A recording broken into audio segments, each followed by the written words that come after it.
What's up? I'm Tyler. And I'm Dakota. And this is the Bourbon and Business Podcast, where we interview successful businessmen and women to let you in on why success doesn't have a single formula to follow. We also have a little bourbon tasting along the way, because why not? Why not? So guys, please enjoy this episode and let us know your thoughts at Bourbon and Business Podcast on Instagram.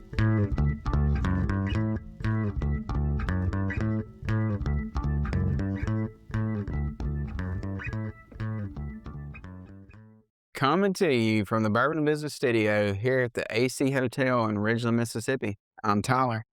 And I'm Dakota. And this is the Bourbon and Business Podcast. How you doing this morning, Dakota? Just got something in my eye. I'm good. I'm good. How are you? That's what you get for playing around during the intro. It was a drum roll. You're welcome. You want to introduce our guest to us? I do. Today we have special guest, Will Craig, host of the Sunday Reset podcast and Mental Health with Will LLC. Will, welcome. Happy to be here, guys. And I love the drum roll, so Thank you're you. good there. Thank you. Yeah, it added a lot to it. It's nice to be appreciated every now and again. We'll talk about mental health here in a little bit. Well, Dakota, you want to tell us what we're sipping on today? Yeah, man. Today we're sipping on Canadian Club 1858 blended Canadian whiskey. It's quote unquote, this is from the bottle, smooth and oaky. So I will say it actually is smooth. So I know that this is a very low price point bottle. It is. So it is. What was the price on that bottle? It's like $10. So $10. So, very In this economy. Very economical. Yeah. If you're needing, you probably shouldn't be buying it if you're needing a cheap bottle of whiskey. But want one. If you want a cheap bottle of whiskey, this is not bad. For $10, I'm gonna have to give them props there. Not a ton of flavor. You do pick up a slight burn, and I do kind of like the burn. So I'm gonna have to give them a 6.4. So I mean, we've had a lot more expensive bottles on here that's gotten a lot lower rating. So for 1858, that's true. I've never had it before. It is smooth. The oaky part, I don't pick that up, but it is smooth. It doesn't have a a fine palate, I guess. So I'll give them a 6.4 on it. If you want a bottle of this, you go to Cheers Vineyard in Gluckstadt, Mississippi. They're a sponsor of the podcast. We appreciate their sponsorship. Yes, we and do. they have a phenomenal selection there. And a great staff. Yeah. I mean, they were just really, they have it all. Will, tell us, what are you sipping on today? I'm actually sipping on Old Elk 9-year. Nice. Ooh. That's a little more expensive than ours. Yeah. It was a gift though, so I can't even there you go. claim it. So that's the best thing. kind. The best kind. Well, at the end of this episode, we'll get your thoughts on the Old Elk there. So, all right, we'll definitely do that. Well, Will, we appreciate you coming on this morning. We like to always take the beginning of this podcast, just tell our listeners a little bit about you, where you're from, and then how you got to the point of founding your podcast. And then I think you got a couple other things going on too you'd like to tell us about. Oh yeah, absolutely. So grew up in southern Indiana, border Kentucky. Lived in Indiana most of my life, though now I live just outside of Tampa, Florida. So my background actually is in customer success and technology, but the work that I'm doing that we're going to talk about here today began long before my career ever got started in that. So as a kid, I went through 6 brain surgeries, and I'm going to have more. It's a matter of when, not if. And then that naturally brought about some natural feelings of depression, and it got to a pretty severe place for me. And then I was also dealing with, I was dating a woman for about a year, and she died unexpectedly. And so between all those things, I spent years trying to become who I thought everyone else wanted me to be instead of figuring out who I actually was. And so somewhere along the way, I realized that other people are carrying the same weight of that. So as I started working on myself and started putting this together, I realized that people are carrying this. And so they're successful on paper, but privately they're exhausted from performing. So that's why I started Sunday Reset. Every week, it feels like I'm sitting down with somebody, and whether they're an entrepreneur, an athlete, a psychologist, an author. I talk to military folks, and even just everyday people who are willing to have conversations that most of us are trying to avoid. What those things are like mental health, leadership, identity, relationships. And my goal was never about interviewing anybody famous, although I've had some pretty famous people on there. But it was about creating conversations that remind people that they're not as alone as they think they are. And ironically, what I found kind of naturally throughout the way, which is why I'm glad you guys reached out, because business leaders specifically are the ones that I've spoken with more recently, and they wrestle with the same problems that everyone else does. They have a different job title, but they're still going through the same human struggles. Will, so one thing I want to start out with here is there's a lot of professionals out there that are struggling. They, like you said, appear on paper to be doing fantastic, but when they're sitting by themselves at home, there's emptiness there. They're like, okay, I don't enjoy my work. I don't enjoy what I'm doing. I'm really, like you said, just doing these things because it's what's expected of me. It's what, hey, Sure. success is what, people want to see from me. What is driving that, do you think, in our culture today? What do you think is the main cause that is causing people to be empty in what they're doing? Man, just right off the bat, Tyler. I love it though. So I think there's two big driving forces there. On one hand, you've got like social media that's really, really pushing a lot of this because there's always been this tendency of keeping up with the Joneses. It was just typically like reserved to like your next door neighbor. Oh, they got the new car. I want to get a new car. Or maybe it's some people at work. It was a smaller circle, but now with social media, you are getting in real time everybody's highlight reel. And so I think that comparison has just gotten way more attention than it would have previously in other generations. And the other thing I think is coupled with that too is people go after success before ever actually defining what success actually meant to them. They just know what looks good to everyone else's. So really, it's not your success. It's success you wanted for everybody else. It's what they wanted for you. And that's why you feel that hollowness inside, is because you get to this place. And it's interesting you brought it up because like I was thinking about it before we came on. One of my more recent interviews was with a guy named Scott Clary. Scott Clary, massively successful, 2 million followers on Instagram. Like he's doing all the right things in business. And one of the things he just kept harping on is like, I hear all these people talking about burnout in content creation, or I see people dealing with burnout in their businesses. And so much of that, I think, is driven by the fact that they're not being them. They're trying to be this character all the time. And I'm sure that is exhausting. Like think about starting your own like YouTube channel or something like that, but you're playing this character all the time. Well, then you're out in public, you do get some notoriety, you do get successful, and then you meet people and then they expect you to be that thing all the time. That would be exhausting. But if you're just authentically you all of the time, that tends to get a lot easier to manage because you're not trying to navigate this different persona. Actors talk about that a lot.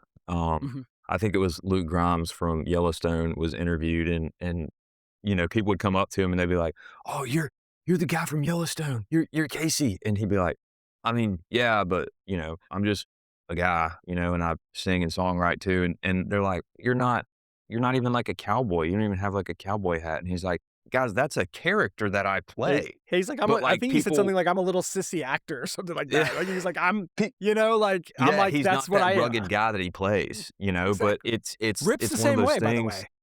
Yeah, exactly. It's one of those things that people fall in love with the character that you are, and then they expect you to be that character all the time. And then how do you deal with those expectations and things? And I think you're both right. That pressure from society, from keeping up with the Joneses, from our culture is just overwhelming at times. But I mean, how do you see people deal with that? What is a healthy way to deal with that?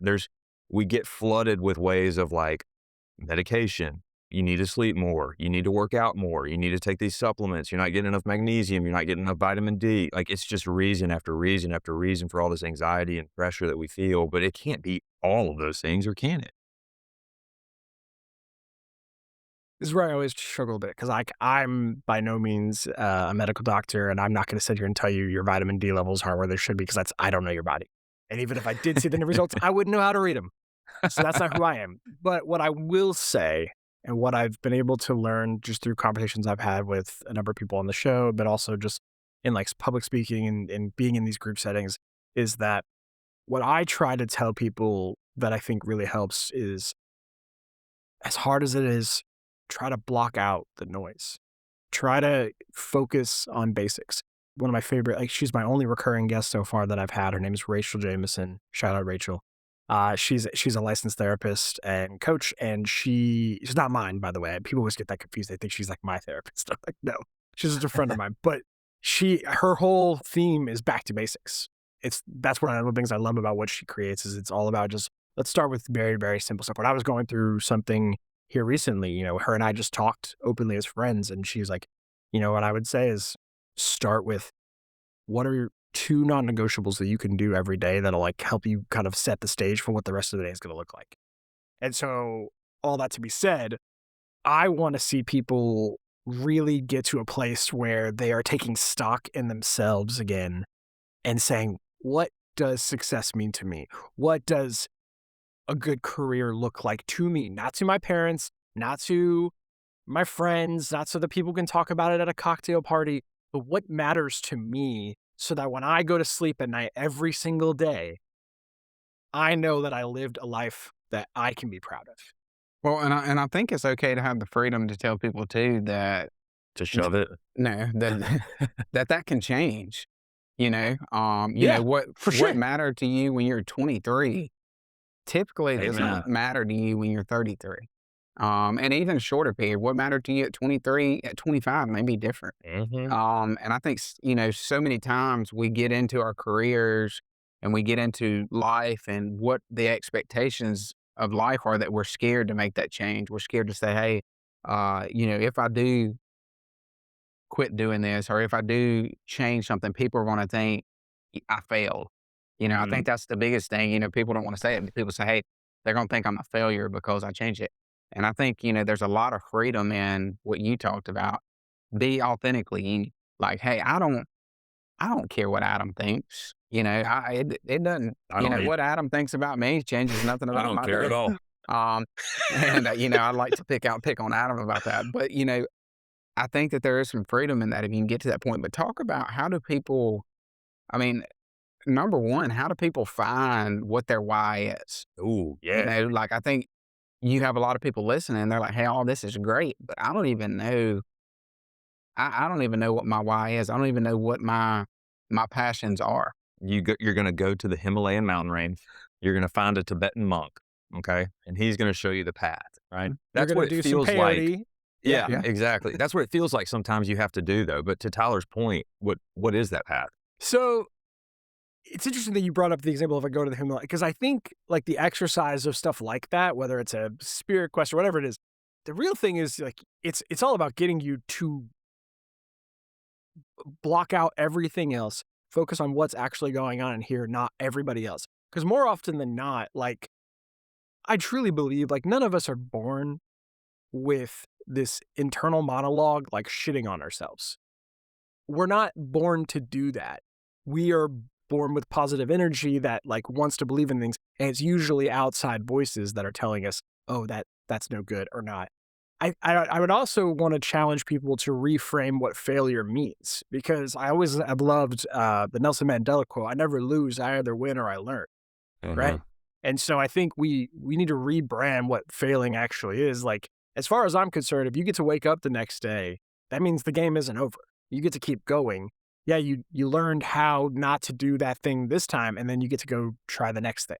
And so the sooner you can start embracing the fact that failure is virtually inevitable in this life if you want to achieve anything, I think that's where you can start letting it go. But if you really think about what failure's problem is for most people, it's not about, I feel bad for failing. It's, what is everyone else going to think of me because I failed? Mm. So that's why I go back to the point of the original part of this was get back to blocking out the noise, block out everybody else, and focus truly like what is in your heart of hearts? What gives you fulfillment? To answer your question about how do you find your why, you have to first block out the noise and then get really in there with yourself. What gives you purpose? What gives you something that you can wake up to every single day and know that like you're working towards something that means something to you? For sure. Well, and I think you touch on something important there, blocking out the noise. I think in our society today, one of the major issues in being able to block that noise out, and I think you touched on this, is these that sit right next to us all day. When we're not working, then used to you would have time to yourself to think, to have thoughts, and to kind of be introspective and to think about things like you're talking about. But I think To now, focus. Now our day is, hey, if we're not working or doing something, we're on this phone. How is that playing an effect from what you're seeing on people's mental health on a daily Yeah, basis? I think you're absolutely right. I think especially in today's world, like the phone is definitely a part of it, but it's everywhere you go. Even if you try to like leave your phone somewhere, like there's a screen everywhere. Go into a restaurant, there's 27 TVs. What every entrepreneur is saying right now is attention is the most valuable commodity we have. It used to be other things. Now, right now, attention is it. And people are spreading themselves everywhere trying to get somebody else's attention. And so I think it's a really interesting experiment. The simplest way I would say is like if your phone is going to be your biggest distraction piece, which I think for 90% of people it probably is, start with something as simple as for 1 hour a day, I'm going to go put my phone in another room and I'm not touching it. I don't care how important you are. Nobody's that important that you have an hour a day. Even if you're a ER surgeon and on call, guess what? There's a period of time where you're not on call. And you can take an hour, put that phone somewhere else, and do literally anything and see how it goes. Because it's very, very easy to like say, oh, I'm not really that addicted to my phone. And then until you can't have it and see what happens and see what your relationship with that time is. Like, are you sitting there being like, ugh, I can't wait to get my phone back. I gotta know what's going on. That tells you a lot about that relationship. And you can apply that logic, by the way, to anything that you feel like is sucking the focus out of your life. Is try going an hour without it, try going 6 hours without it, and see what happens. And really take stock in, what am I feeling right now when I don't have this thing in my life?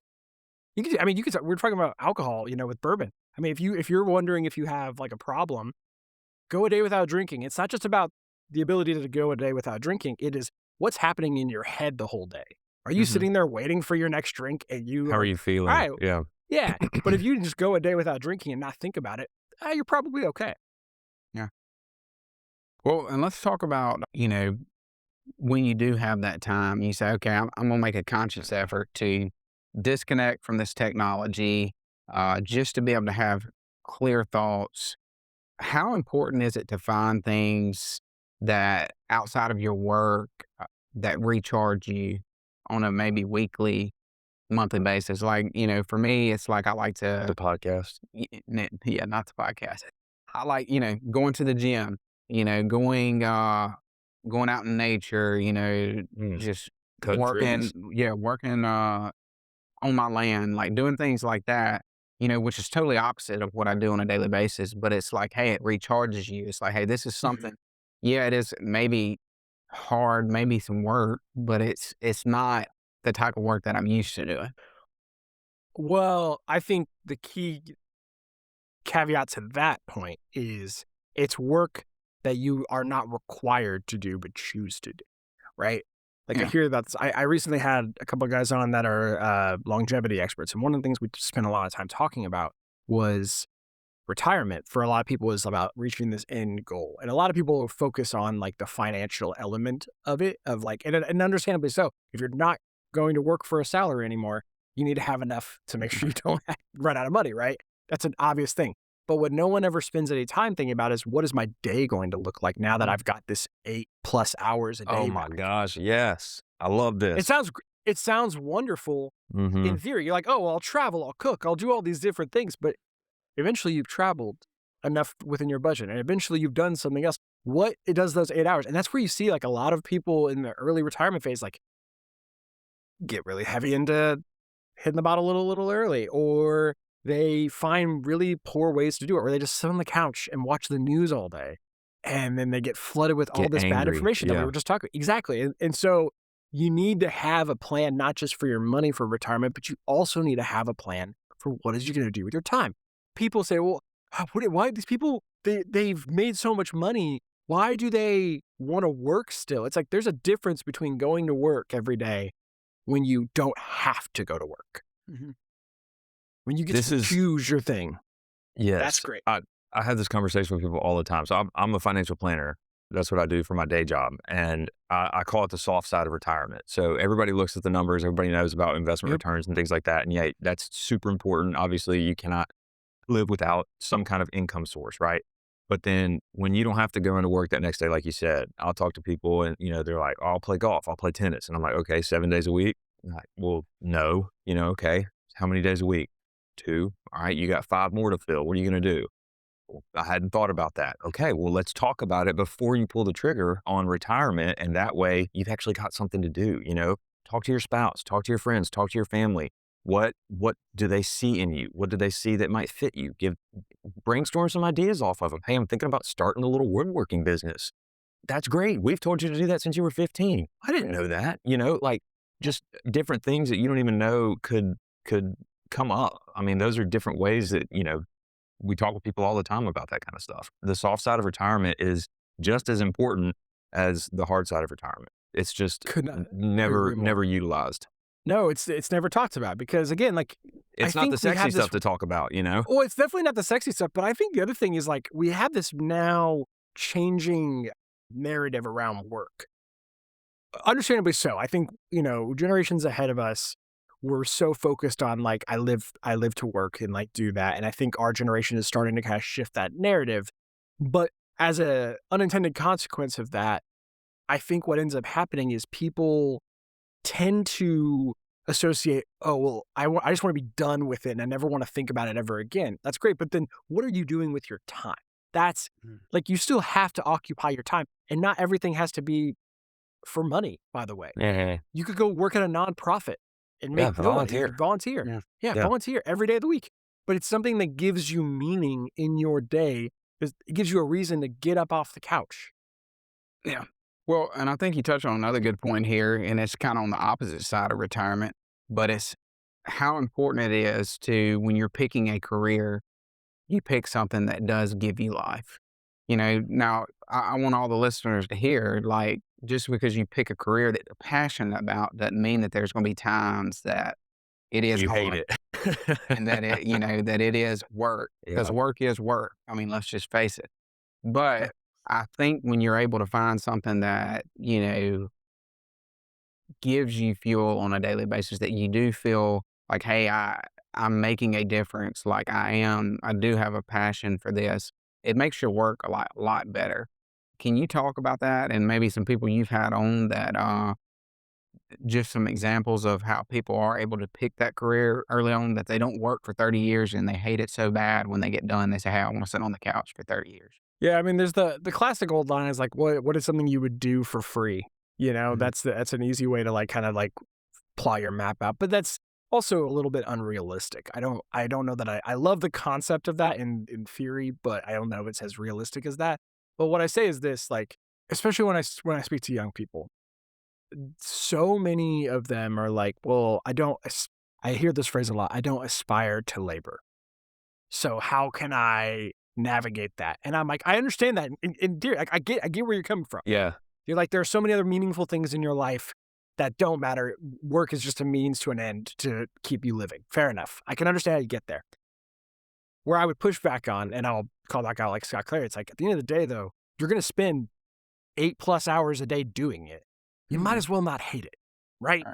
Like, unless you are independently wealthy, and by all means, then go gallivant through life and do whatever you want, and that's fine. But I would still argue that you got to find something that gives you purpose. I remember I went, this is long before I met my wife, I went on a date with a woman who was the truest definition of a trust fund kid.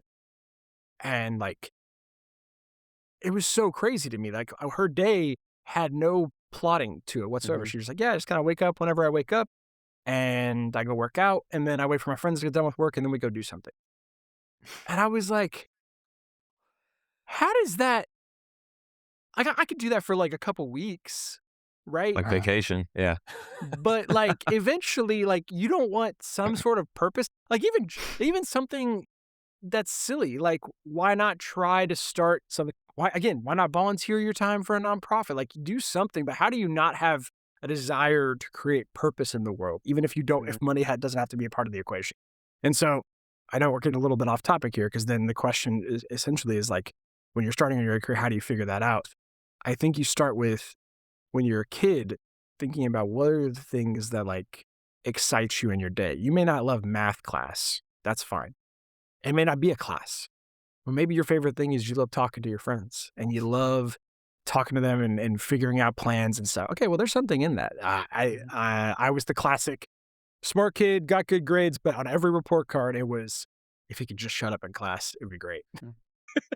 And so then, but how do I, instead of making me feel bad about the fact that I'm a talkative person, why don't we lean into that? Sure, we can find appropriate places to do that. But let's talk about the talent of that is, and like a natural way to build communication with the people and figure out what we can do in the future that leverages that skill set. That's what it was for me. That's what I ended up doing. And then I built my career around that. It was great. I loved it. I'm still really proud of what I've done in my day job. But now I have a new mission, to the other point you made, a few minutes ago about it's okay to change your mind too. I built the career that I wanted to, that I aspired to when I was in my 20s. I'm really proud of it. And if that's where it keeps going, that's okay. When I found this new passion of things that I'm doing, I'm building it. I'm really proud of it too. Yeah. And it's a complete 180 of what I've done, but I'm so proud of it nonetheless.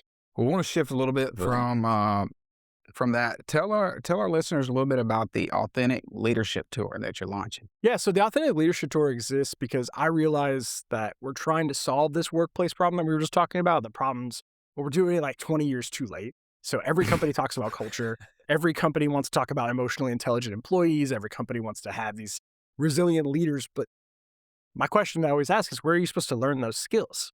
Just like we were talking about, like, how do we harbor that? So most students are going to spend thousands of hours in math, science, history, English, and very little time about thinking about who they are before the world starts telling them who they should become. So the tour was created to help middle and high school students build courage, character, confidence, emotional intelligence, and that way that becomes a natural inherent leadership skills. Because all the things you have, Tyler. Well, like, look, today's students are going to become tomorrow's managers, right? They're going to become the entrepreneurs, the teachers, the police officers, the CEOs. And if we say we want a better workplace for everybody tomorrow, we need better preparation right now.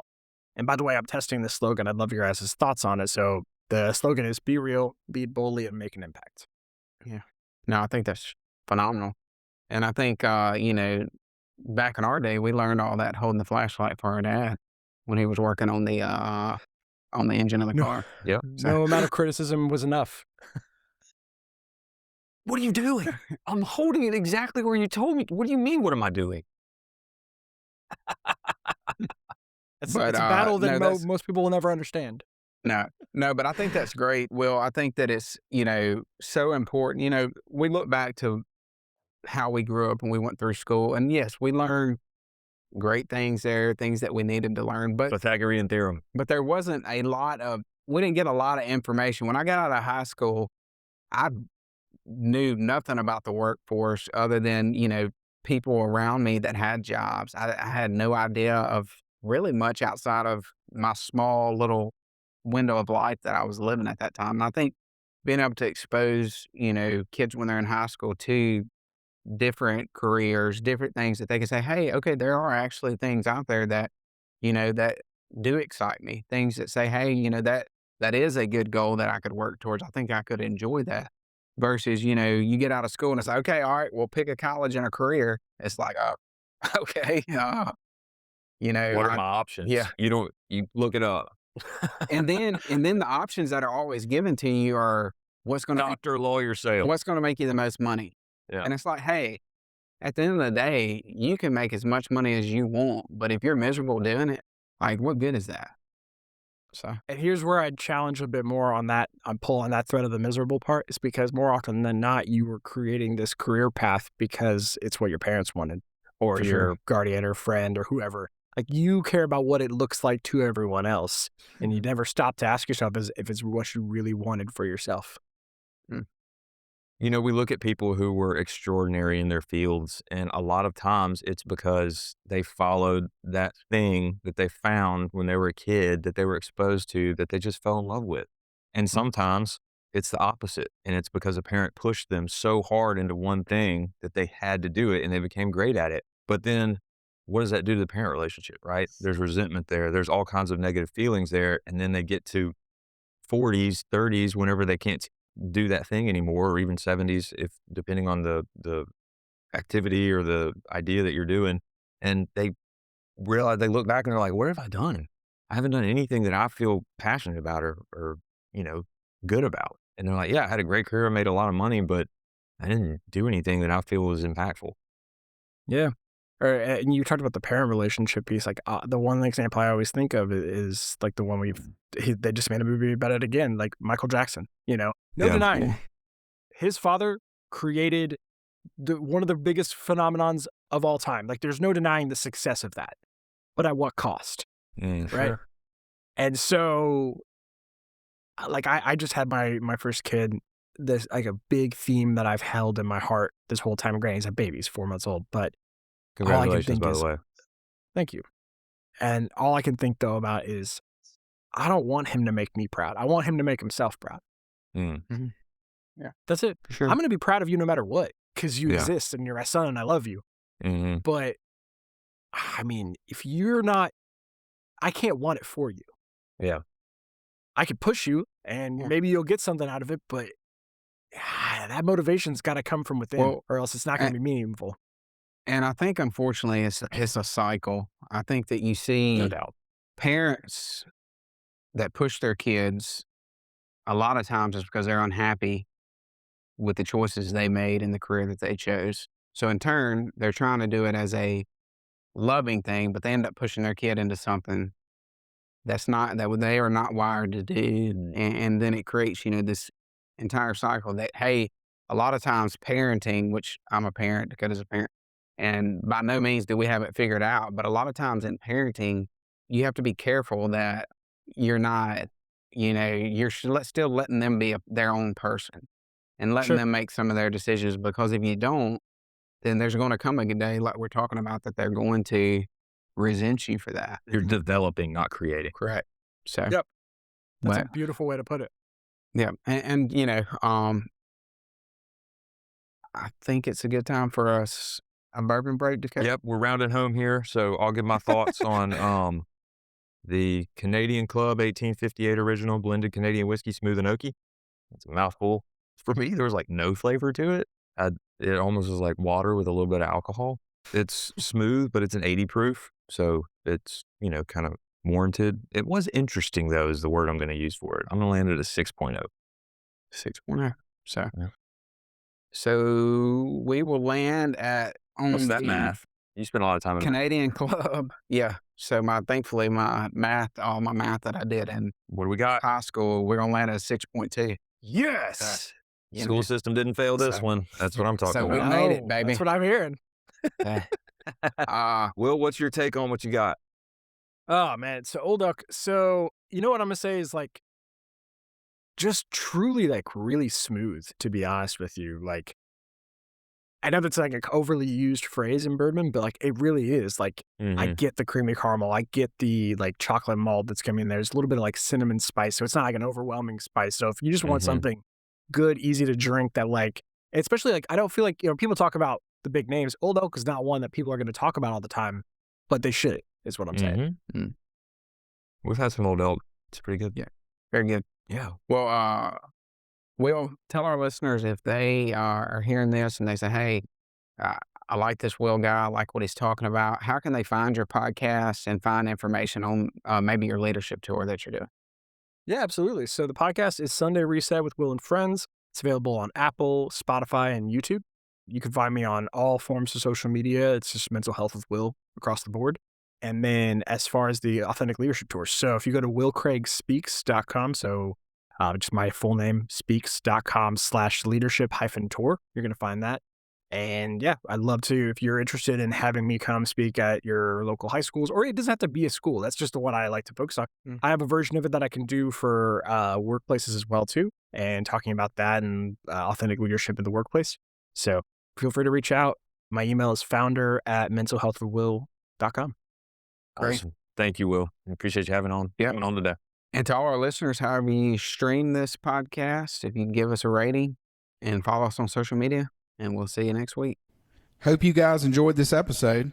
If you have any feedback or would like to be featured, reach out to us at bourbonandbusinesspodcast@gmail.com. Or find us on Instagram at Bourbon and Business Podcast. Thanks again for listening. Follow us for more content and info on the next episode.